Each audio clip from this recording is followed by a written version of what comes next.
Welcome back to Village in Motion. It's Tuesday, June the 5th, the day after the Caps won their third game, only one more win. Okay.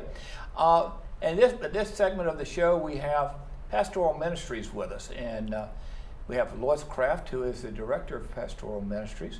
And we have Michelle. Miriam, excuse me. I got the M. That's got how the much M. before I got it. Miriam Gentle with her as well. Welcome, ladies. thank you. Thank you so Glad to much. have you with us. Go ahead. No, well, I was going to say, what's happening with Pastoral Ministries? I mean, I'm sure there's a lot of activities as always. Yes, Yeah. lots of activities, lots of things going on, some shifting going on as well. But I had not realized that Miriam had never been on Village in Motion. Right. She's been here for the Faith Journey segment, but she's never done Village in Motion. And so I thought it would be fitting to start and just give her an opportunity just to, she's been here for a few years, but to share whatever it is that she wants our audience to know before we move forward. So Miriam. Very glad to have you, Miriam. Well, thank you. Thank you. I've actually been here officially as an employee of Green Spring for 3 years. Oh, my goodness. But I was here as an intern prior to that for about 2 years. So total about 5 years with the Village Church. So my role in the Village Church is pastor of congregational care. And that's just a big title. That means I help out in worship on Sunday mornings, preaching and leading worship. I also do visits for homebound shut-ins. I go to Garden Ridge and do visits there. I lead Bible studies, prayer groups. So it's a little bit of everything in the Village Church. So are you ordained? I am ordained. I was ordained several years ago. I went to seminary as an adult, and I decided to follow that path. My husband is also a pastor, and once my kids were growing up, leaving the house, I thought, you know, a change of career, even though I've been in church all my life. I'm a professional harpist. Oh, wonderful. Also, and Plays beautifully. thank you. I continue doing that here as much as possible. Lois and I have collaborated with our musical talents.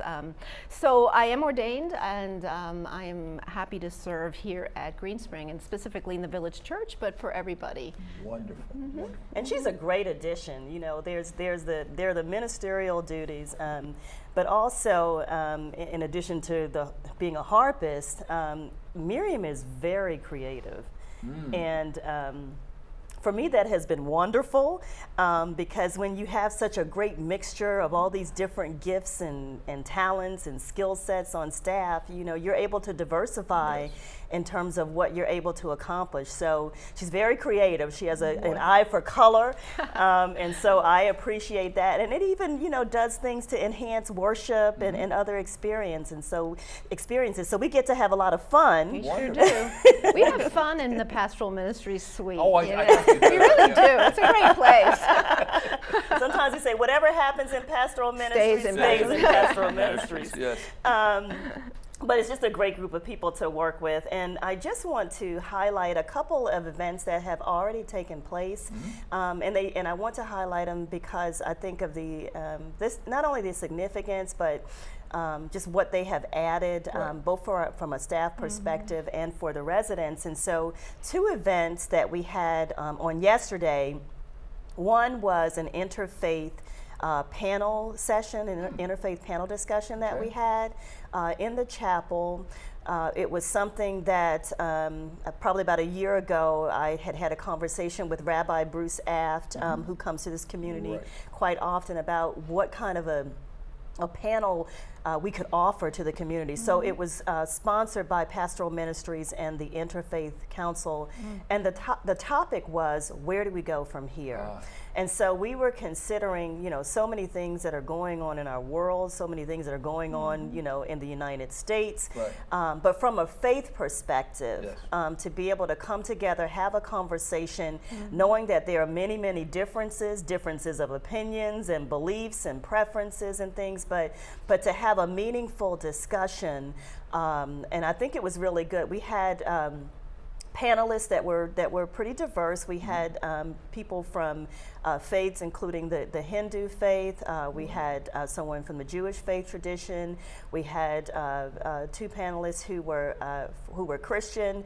And who am I missing? The Muslim The imam. Muslim, yes. And so it was just a really good, I think, and thoughtful discussion. It was an hour and a half, and Miriam was in attendance, and I just wanted to let her chime in and say what she thought about the Yes. panel discussion. That sounds wonderful. It was a wonderful event, and I thank you for putting that together. Lois did a great job of gathering some questions ahead of time and making sure that the panel had those questions so that they could thoughtfully give answers as the event progressed.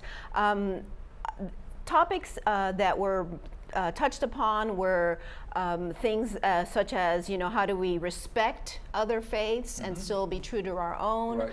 How do we deal with violence and gun violence? We didn't solve any problems. right. There was limited time, but the panelists were all so not only well prepared, but well read on their own faith traditions. It's open also for comments back and forth. Right. Exactly. So they each had their comments, and then if they wanted to respond to someone else's comments. Right. And then throughout the event, the people in attendance were able to ask questions or offer their own thoughts. And we had some great comments and observations from the residents that were in attendance. Tremendous. I just wish there had been double and triple the amount, because this is just something that is important. Conversation, Yes. civil discourse Yes. is Yes. important, Yes. especially when you don't have the same points of view.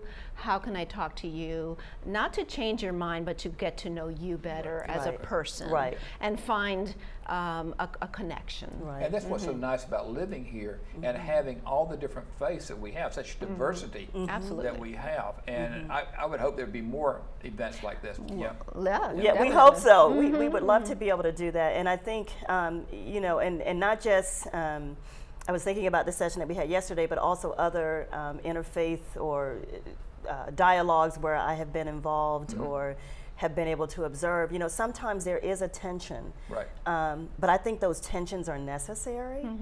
It's not that we say that, it doesn't exist, or we're hiding our heads in the sand, but to really talk about It's the them. reality of life. Right, and talk through them and say that, like what Miriam was saying, getting to a place of understanding, of mutual respect. We had a big conversation about the word tolerance and what tolerance means, or is it better to have, or is it more effective to have that mutual respect? Is it more effective to have understanding? And then what do all of those things really mean? And so I think it was great conversation, as Miriam said, and we would like to be able to offer more of it and have more people attend so that they can benefit, and recognizing that it doesn't mean that you believe in Right. something that someone is saying, but at that least you have the understanding of at least you have the understanding. Right. Yeah, I've just had a thought in regards to that. Have you considered having a like a religious fair down in Hunter's Crossing, and have each of the different religions, and even with Christianity, with each of the different denominations that are there to present in regards to have booths set up with explanations about what the beliefs are, what the doctrines are, those kinds of things. Something to That explore. is a great idea, and actually, I think you should be on the planning committee because I did that for 3 years, You've just been nominated. because I'd had this thought, and I mean, it might not go anywhere, but I'd had this thought a few years ago about offering some kind of interfaith fest or festival Yes. where it brings in exactly what you're talking about, and maybe even a variety of music, Right. From different faith traditions and a variety of food. And so not to compete with the Diversity Expo, No, because right, that's a different right, thing, exactly. but and we are represented at the Diversity Expo, Right. which I think is really important, and there's a plug for it coming up in July. July, yes. But I think you're onto something, and so maybe you want to rethink being a part of that a part of that planning committee. The other thing that happened yesterday, which was really a treat, was Jeannie Hennepin, who had been serving as the Minister of Pastoral Care with Green Spring Fellowship, the Monday night group. was ordained in the chapel. Oh, tremendous. Yes, and it is the first time that a Green Springs staff person has been ordained Yes. here. So, you know, it was well participated. You know, it was not only a treat, but a real blessing. Several of us in Pastoral Ministries were there, and we were able to participate. And so it was nice to see this happen for her in the life of faith in this community. So the extra special treat on yesterday. We also have we're doing some shifting in Pastoral Ministries. The last time I was on Village in Motion, I had mentioned that the new Catholic pastoral associate would be starting, Right. and so Diane Nugent has hit the ground running. She's a great addition to Pastoral Ministries. We certainly miss Ruth Wagner, but are blessed to have Diane, who is also a Eucharistic minister. And there are a couple changes that are going on in Village Church staffing, and I'd like for Miriam to speak to those. Sure. The Village Church administrative assistant for over 11 years, Maureen Klutz, has retired, and her last day officially was May 30th. We will be celebrating her time with us June 20th at 1 o'clock in Hunter's Crossing, and everyone's invited to come by and say their goodbyes or their well wishes.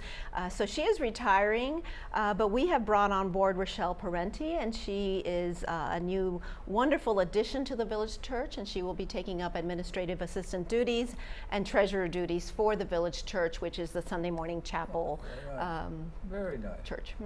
Wonderful. And so after all that shifting, well, there's one more. I can't say her name yet, but we do have a new administrative assistant for the Catholic community who should be starting, I'm going to say soon, since we play on that word so much here. But the process, the Green Spring Erickson Living process has been finalized, and she will be identified within the next week or so. So we're really in the near future. In the near future.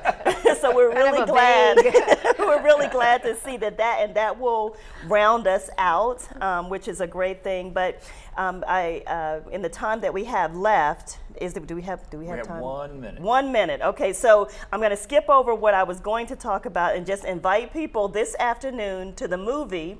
We're showing The Odd Couple 2. Okay. Anybody who loves to laugh, there is a time and a Yes. season for everything, and this afternoon it's a time to laugh.